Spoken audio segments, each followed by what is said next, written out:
అందరికీ నమస్కారం అండి. ఆనందలహరులతో జీవితాన్ని గడపడానికి రమాస్ ఆనందలహరికి స్వాగతం. ఛానల్ సబ్స్క్రైబ్ చేయండి, లైక్ చేయండి, షేర్ చేయండి. కాశీఖండం 33వ అధ్యాయాన్ని ఇప్పుడు వింటున్నామండి. జ్ఞానవాపి ఆవిర్భావము, మహిమ, కళావతి వృత్తాంతము. స్కందుడు ఇట్లు చెప్పెను: ఓ అగస్త్య మహర్షి, పూర్వం కృతయుగం నందు గొప్ప అనావృష్టి ఏర్పడను. స్నానపానాదులకు కూడా నీరు లభించలేదు. ఈశాన్య దిశ ఎందులే అష్టరుద్రుల్లో ఒకడైన ఈశాన్య దిక్పాలకుడు దప్పిక కొని ఇటు అటు తిరుగుచూ సర్వకర్మ బీజములకు ఊషరభూమి, దీర్ఘనిద్రను పొందిన ప్రాణులకు జ్ఞానప్రదము, సంసార సముద్రమునందు మునుగుచున్న వారిని ఉద్ధరించు నౌకయు, చావు పుట్టుకలతో దుఃఖించు వారికి విశ్రామ మండపము, అనేక జన్మ సంచిత కర్మసూత్రములను ఛేదించు పదునైన కత్తియు, సచ్చిదానంద నిలయము, సుఖప్రదము, పరబ్రహ్మ రసాయనము, మోక్ష సాధన సిద్ధిప్రదము, మహాశ్మశానము, మోక్షలక్ష్మీ క్షేత్రమైన ఆనందకాననమును ప్రవేశించినాడు. నారాయణ స్వరూపుడైన యజ్ఞుడు బ్రహ్మ నేను గొప్ప అని వాదులాడుకున్నప్పుడు ఆవిర్భవించిన జ్యోతిర్లింగమును దర్శించినాడు. దేవసిద్ధ గంధర్వాదులచే ఆరాధించబడుతున్న ఆ మహాలింగానికి చల్లని నీటితో అభిషేకం చేయవలనని కోరిక కలిగింది. వెంటనే రుద్రమూర్తి ఈశానుడు విశ్వేశ్వరలింగానికి దక్షిణమున తన త్రిశూలంతో ఒక కుండమును త్రవ్వినాడు. ఆ కుండము నుండి భూ ప్రమాణం కంటే 10 రెట్లు అధికంగా జలం భూమిపై ప్రవహించింది. ఆ నీరు అంతవరకు ఏ ప్రాణి స్పృశింపనిది, మిక్కిలి చలనైంది, పాపనాశకమైనది, జడతాపహారకమైనది, స్వచ్ఛమైనది, కొంచెము నీలవర్ణము కలిగింది, వెన్నెల వలె తెల్లనైంది, శివనామం వలె పవిత్రమైనది, అమృతం వలె మధురమైనది, అజ్ఞానాంధకారమును పారద్రోలనది, గోవు శరీరం వలె సుఖస్పర్శ కలది, పంచామృత కలశ స్నానం కంటే ఫలప్రదమైనది, జ్ఞానదాయకమైనది, శ్రద్ధతో ఆచమించిన వారి హృదయమున లింగత్రయమును ఆవిర్భవించేది, విశ్వేశ్వరునకు పార్వతీ సుఖస్పర్శ కంటే అధిక సుఖమునిచ్చినది, మహావబృత స్నానముల కంటే శుద్ధిప్రదమైనది. ఈశానుడు ఆ పవిత్ర జలముతో విశ్వనాథునకు సహస్రఘట్టాభిషేకమును చేసినాడు. విశ్వేశ్వరుడు ప్రసన్నుడై ఈశాన్య వరము కోరుకోమన్ను. దేవదేవ, ఈ తీర్థము నీ నామంతో సాటిలేని మహిమకలు దిగినట్లు వరము ఇమ్మని కోరినాడు. విశ్వేశ్వరుడు సంతోషించి ఇట్లు వరములిచ్చెను: ఓ ఈశాన, ముల్లోకములందు తీర్థములందు ఈ శివతీర్థము సర్వశ్రేష్టము కాగలదు. శివ అంటే జ్ఞానము. నామమహిమ వలన ఈ తీర్థమునందు జ్ఞానము ద్రవరూపం చెందింది. అందువలన ఈ తీర్థము జ్ఞానోద తీర్థముగా ప్రసిద్ధిని పొందగలదు. ఈ తీర్థ స్పర్శనము వలన సర్వ పాపములు నశించును, అశ్వమేధ ఫలము ప్రాప్తించును. స్పర్శనము వలన, ఆచమనం వలన రాజసూయ అశ్వమేధముల ఫలము కలుగును. ఇచ్చట శ్రాద్ధకర్మను ఆచరించటం వలన గయ్యందలి ఫల్గుణీ తీర్థమును స్నానం చేసి పితరులకు తర్పణ చేసిన ఫలము సిద్ధించును. గురువారము, పుష్యమి నక్షత్రము, శుక్లపక్షము, అష్టమి తిథి ఎందు కానీ, యతీపాత యోగమంది కానీ జ్ఞానవాపి యొద్ద శ్రాద్ధమును నిర్వహించిన ఎడ్ల గయా శ్రాద్ధం కంటే 1,000,000 రెట్ల అధిక ఫలప్రదము. జ్ఞానతీర్థజలముతో పితరులకు తిలతర్పణము పుష్కర తీర్థమందు కంటే 1,000,000 రెట్ల అధిక ఫలప్రదము. కురుక్షేత్రమున సూర్యగ్రహణమందు పిండదాన ఫలము జ్ఞానోద తీర్థమునందు ఏ రోజు పిండ ప్రదానం చేసినో లభించును. ఇచ్చట కుమారులు పిండ ప్రదానం చేసిన ఎడ్ల వారి పితరులు ప్రళయం వరకు శివలోకమున సుఖింతురు. అష్టమి చతుర్దశలందు ఉపవాసం ఉండి జ్ఞానోద తీర్థమున ఉదయం స్నానం చేసి ఆ నీటిని త్రాగిన ఎడ్ల వాని అంతఃకరణము లింగమయమగును. ఏకాదశి రోజు ఉపవాసం ఉండి 3 పుడిసెళ్ళు నీరు త్రాగిన ఎడ్ల వాని హృదయం నందు 3 శివలింగములు ఉద్భవించును. సోమవారము జ్ఞానవాపి జలముతో స్నానం చేసి దేవపితృ తర్పణం చేసి యథాశక్తిగా దానమునర్చి విశ్వేశ్వరుని పూజించి అక్కడ నానా ద్రవ్యములను వితరణ కావించినవాడు కృతకృత్యుడగును. జ్ఞానవాపి యొద్ద సంధ్యావందనం ఆచరించో అకాల సంధ్యావందన కృతపాపం నశించి జ్ఞానులగుదురు. ఇది శివతీర్థము, జ్ఞానతీర్థము, తారకతీర్థము, మోక్షతీర్థము. దర్శన స్పర్శన స్నాన పానముల వలన చతుర్విధ పురుషార్థ ఫలము కలుగును. స్మరణ మాత్రం చేతే పాపములు నశించును. ఈ తీర్థజలం వలన ఢాకిని శాకిన్యాది భూతముల పీడలు, జ్వరాది రోగములు శాంతించును.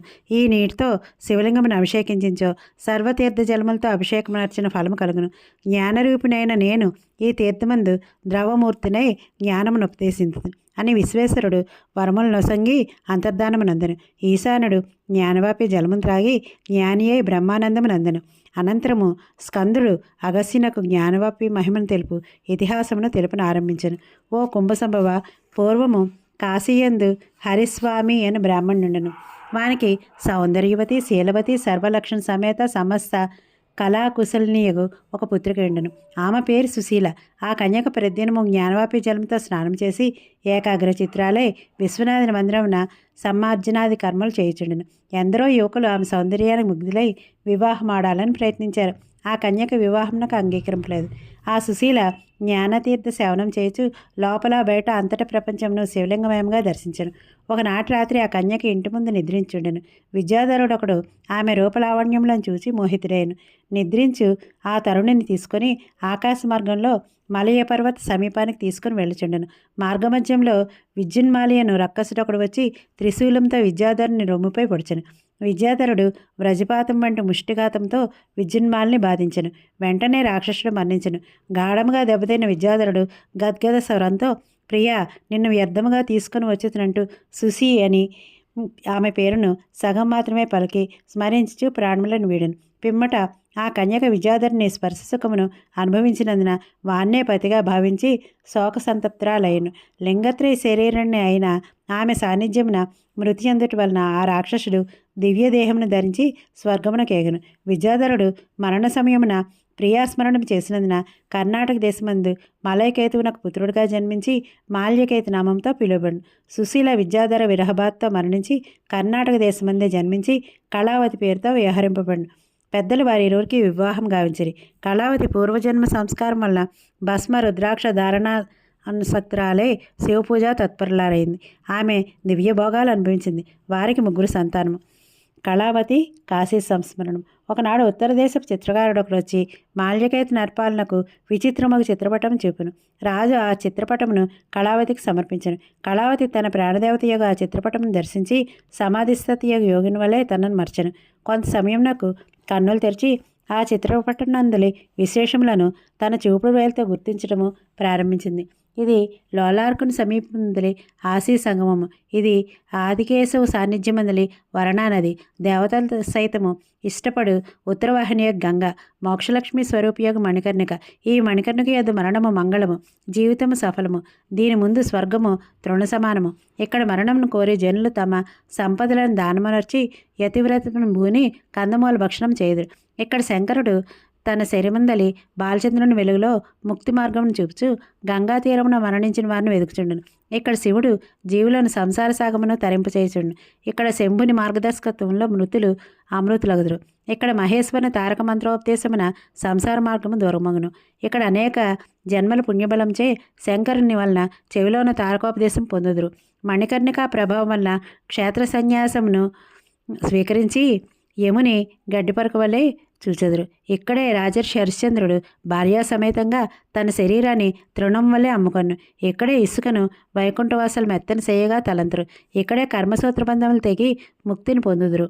సత్యలోకవాసులు ఇక్కడ మరణం కొరకు నిరంతరము ప్రార్థింతురు. ఇది కులస్తంభము.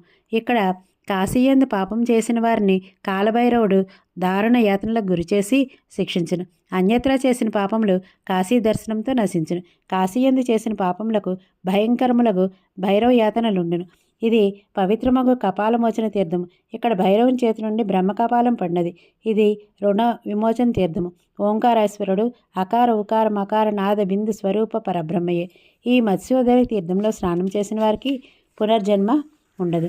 ఈ త్రిలోచనుడు దూర ప్రాంతమునందున్న తన భక్తులను సైతము త్రిలోచనలను చేయును.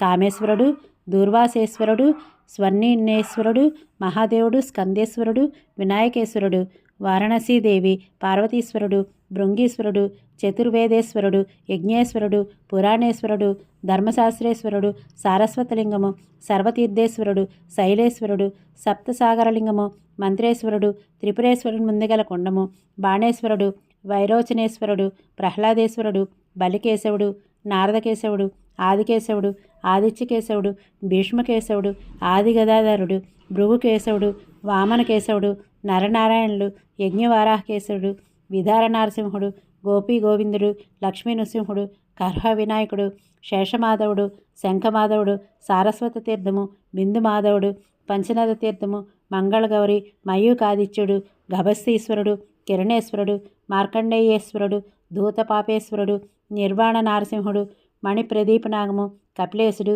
ప్రియవ్రతేశ్వరుడు, కాలభైరవ మందిరము, మందాకిని, రత్నేశ్వరుడు, కృతివాసేశ్వరుడు. విశ్వనాథుని అంగయాత్ర. కృతివాసేశ్వరుడు సమస్త లింగములకు శిరస్సు, ఓంకారేశ్వరుడు శిఖ, త్రిలోచనుడు నేత్రములు, గోకర్ణ భారభూతేశ్వరుడు కర్ణములు, విశ్వేశ్వరుడు అవిముక్తేశ్వరుడు దక్షిణహస్తములు, ధర్మేశ్వర మణికర్ణేశ్వరుడు వామహస్తములు, కాళేశ్వర కపర్దీశ్వరుడు పాదములు, జ్యేష్ఠేశ్వరుడు నితంబము, మధ్యమేశ్వరుడు నాభి, మహాదేవుడు జటాజటుము, శృతీశ్వరుడు శిరోభూషణము, చంద్రేశ్వరుడు హృదయము, వీరేశ్వరుడు ఆత్మ, కేదారేశ్వరుడు లింగము, శుక్రేశ్వరుడు వీర్యము, ఇంకను 100,000,000 సంఖ్యలోని లింగములనియు శరీరమందుల గోళ్ళు రోమములు భూషణములు, దక్షిణహస్తములైన విశ్వేశ్వర అవిముక్తేశ్వర లింగములు జీవులకు అభయమిచ్చి మోక్షం నొసంగును. కాశీవాసులు విశ్వనాథుని అంగయాత్రను చేయుచుందురు. ఈ అంగయాత్రను చేయటం వల్ల శరీరమందుల అవయములు దృఢముగా ఉండను. ఇది దుర్గా, ప్రీతీశుడు, చిత్రఘంటేసి, ఘంటకర్ణాహృదము, లలితాగౌరి, విశాలాక్షి, ఆశా వినాయకుడు, ధర్మకోపము, విశ్వభుజాదేవి, వందీదేవి, దశాశ్వమేధ తీర్థము, ప్రయాగ తీర్థము, అశోక తీర్థము, గంగాకేశవుడు, మోక్షద్వారము, స్వర్గద్వారము అని స్మరించుకొనెను. ధన్యవాదాలండి.